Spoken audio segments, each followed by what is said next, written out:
اللہ مجتبہ تہرانی فرماتے تھے کہ صلوات یعنی درود کی مثال پینسل اور ربر کی سی ہے جو ایک ہی وقت میں نیکی بھی لکھتی ہے اور گناہ بھی مٹاتی ہے۔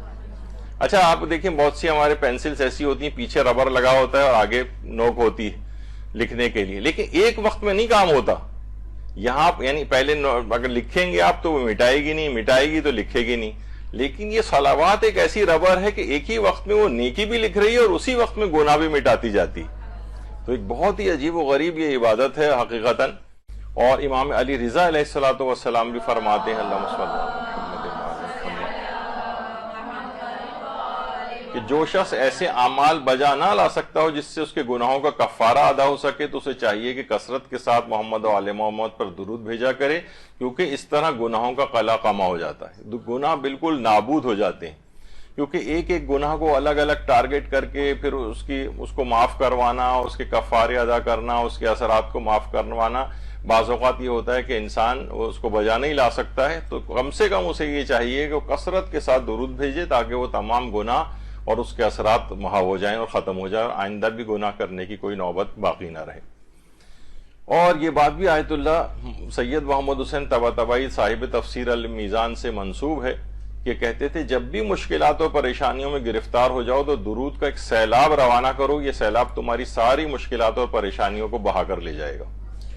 یعنی ایک تو ہوتا ہے نا کہ اچھا اس میں جب بھی کہا جاتا ہے کہ مثلا 14,000 دفعہ درود پڑھنا یا مثلا 1,00,000 دفعہ پڑھنا، اور بہت سے افراد تو 1 کروڑ دفعہ درود پڑھنے کا بھی اہتمام کرتے ہیں اور اس کی ایک چین چلاتے ہیں کہ اتنے افراد اور کو ایلوکیٹ کرتے ہیں کتنی دفعہ درود پڑھنے تاکہ 1 کروڑ دفعہ درود، گویا ایک سیلاب روانہ ہو جائے گا اور ساری مشکلات کو دفع کر دے گا۔ اور یہ بھی پیغمبر اکرم صلی اللہ علیہ وآلہ وسلم فرماتے ہیں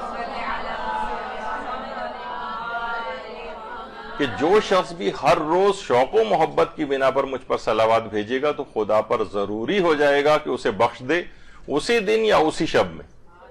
یعنی پھر زیادہ وقت نہیں لگے، تو شوق اور محبت کی بنا پر ہر روزانہ اس کو اپنا وتیرہ بنا لینا چاہیے،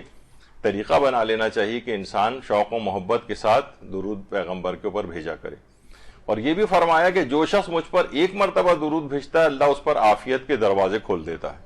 اچھا آپ کو پتا ہے کہ عافیت جو ہے یہ ایک ایسا لفظ ہے کہ کچھ الفاظ ایسے ہیں جن کے کسی اور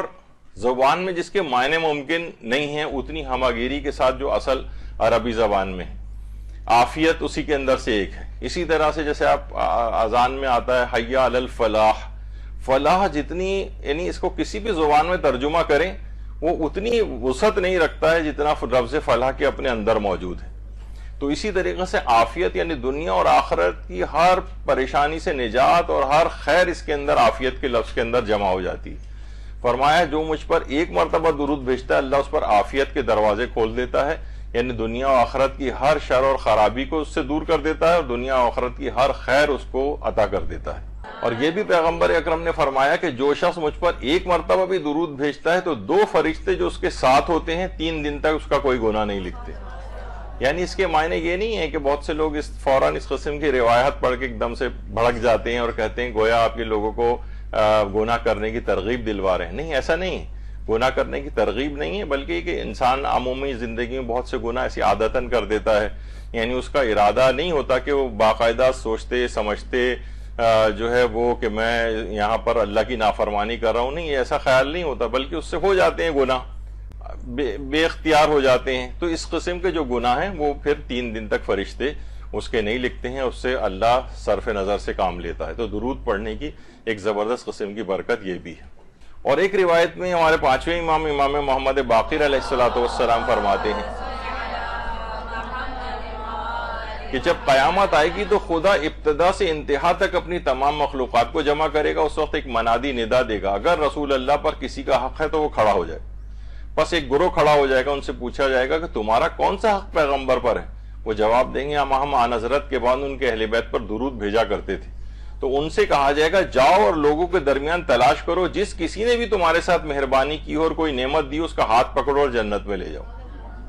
تو کتنا عظیم اس کا ثواب ہے، کتنا عظیم ثواب ہے کہ گویا جو درود بھیجتا ہے اس کا پیغمبر اکرم کے اوپر ایک حق بن جاتا ہے، یعنی پیغمبر ایک لحاظ سے گویا اس کے مقروض ہو جاتے ہیں یا جسے کہا جائے کہ یعنی ان کے گردن پہ اس آدمی کا ایک حق آ جائے گا. اس کو حق کو کیسے ادا کیا جائے گا؟ جاؤ کسی کا بھی ہاتھ پکڑو اور اپنے ساتھ جنت میں لے جاؤ. جس نے بھی تمہارے ساتھ تھوڑی سی بھی مہربانی کی ہے، کوئی نعمت دی ہے، لے جاؤ اس کو اپنے ساتھ. اتنا بڑا یہ ثواب اور فائدہ ہے.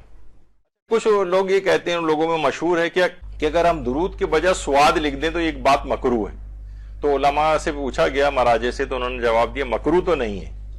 لیکن ثواب ظاہر کوئی نہیں ملے گا سواد لکھنے سے. اگر صرف ایک یاد دہانی ہے کہ بھئی جب ہم نے سواد لکھ دیا تو یہاں خود ہی پڑھنے والا درود بھیج دے، تو یہ ایک الگ نشانی کے طور پر ہے. اگر وہ اس طرح سے، لیکن خود سواد لکھنے سے درود لکھنے کا استحباب جو ہے وہ نہیں آ پائے گا اس کے اندر. لیکن اگر کوئی لکھ بھی رہا ہے تو یہ عمل مکروہ نہیں ہے. اچھا، اسی طرح سے امام زادگان کے ناموں کے ساتھ سواد لکھ دینا، اس پہ بھی علماء نے کہا لکھا جا سکتا ہے، لیکن اس میں کوئی حرج نہیں ہے، کوئی حرمت والا پہلو نہیں ہے. کیا علماء یا مرحوم والدین کے نام کے ساتھ صلوات اللہ علیہ لکھ سکتے ہیں؟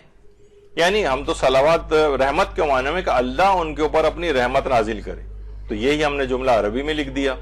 تو علماء فرماتے ہیں کہ لکھ تو سکتے ہیں، لیکن بہتر ہے کہ ایسا نہ کیا جائے. یعنی دیکھیے، اگر ہم عام چیزیں، الفاظ، یہ جو عام طور پر آپ معاشرے کے اندر ایک بحث